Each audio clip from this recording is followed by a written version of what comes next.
time is, and how to handle fear like a snake charmer by using the 3 building blocks of leadership. We will be getting a deeper understanding of life and increase our own sense of happiness and effectiveness as leaders. Please help me welcome Chief.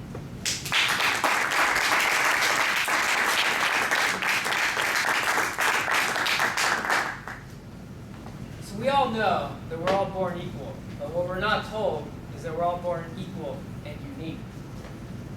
I'm going to present to you 3 building blocks that will help you discover how unique you are and how to apply that in the life that you live.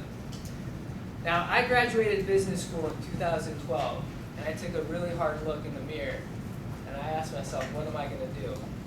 I had studied Keynes, I had studied JFK, Einstein, Spider-Man, all the heroes, right? And I asked myself, what is it going to take for me to become a leader or a hero of that caliber in my life? And then I reflected back on the knowledge that I have from these greats, and I came up with these 3 building blocks. It's actually really simple. That's why I call them building blocks. All right. So the first one that I found that all leaders have in common is that they know themselves. You can't be unique, or you can be unique, but you won't know how unless you study yourself.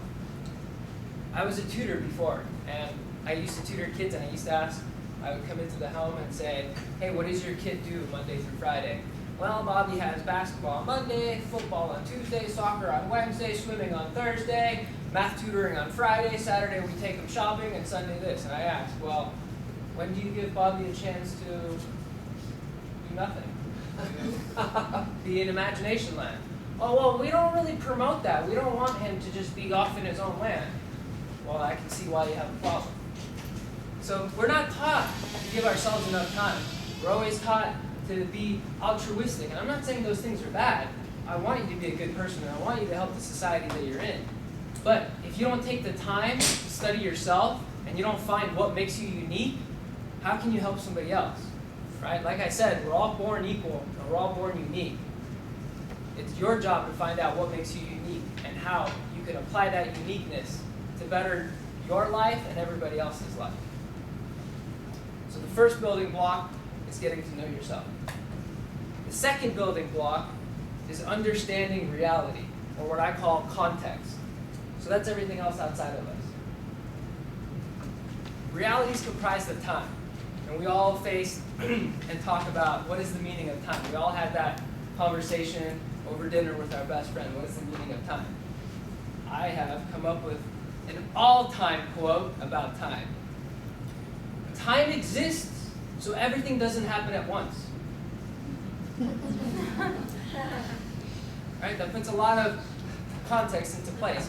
It makes it a lot easier to understand why I'm here today and where I want to go tomorrow. Now, if you're stuck, like I have a friend, he doesn't like his job, right? He's like, Gene, I don't like my job, I want to switch careers. Well, why don't you? Well, I need to go back to school. Well, why haven't you gone back to school?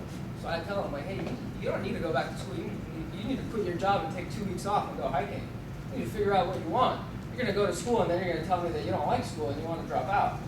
So if you're struggling in changing your environment, whether that's a relationship, a marriage, your kids, losing weight, changing careers, whatever it is, if you're struggling in the context that you're in, that's a clear indicator to me that you need to go back to building block 1. You need to get to know yourself better.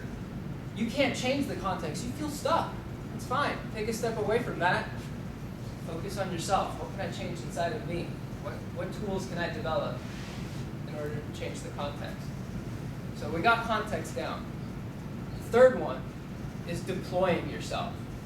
So this is what we watch on TV. We see Spider-Man flying through New York, catching criminals. We love that. We see JFK put a man on the moon. We love that. But we don't see what happened before then. But I did. I would love to read biographies in college. And I would read biographies up to the age of 24, 25, and I'd stop the book because I already knew the rest, and I was interested in what context that person went through to put him in a position to deploy himself the way he did. Life. Now that's an inconceivable topic, right? When I ask you what the meaning of life is, I don't know, it's inconceivable, too big of a word. But if you break life down into those two building blocks, yourself and the context, life makes a lot more sense. Because 50% is you, the other 50% is everything else. Without you, there is no life. Without everything else, there's also no life. But the context we all share, shared context. So you have 50% power over yourself. That is your major strength. That is the key power that not a lot of people talk about. I don't know why we have physical education in elementary school, but we don't have psychological education. We don't teach kids how to control their emotions, how to look inside, whatever it is. Meditation, nature, religion, family, or talking to a friend, that is the #1 area neglected today. We live in a particularly abundant time today where there's an opportunity to make the next big thing. What leaders do better than any other group that I've studied is they have the uncanny ability to see what the next corner is. Now, if you want to also develop that ability to see what the next corner is, what the next Facebook is, what the next Uber is, you have to follow the building blocks. And the #1 neglected block is getting to know yourself.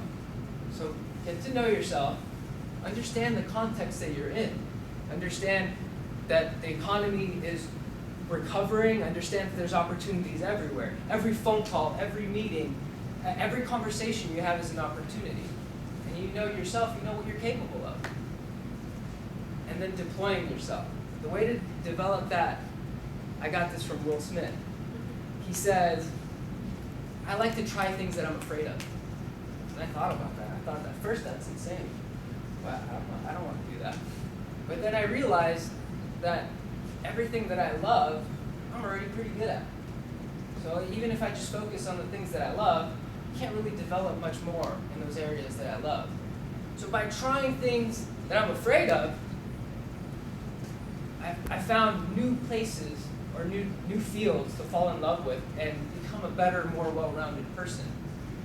The #1 fear is public speaking. 99% of Americans say they would rather die before publicly speaking, right? But as we Toastmasters all know, getting up here on the stage and presenting something of value gives you one of the most natural highs. So that's a case of when you tackle fear, you learn something new and you grow as a result. And that's how you become a more effective leader. Thank you.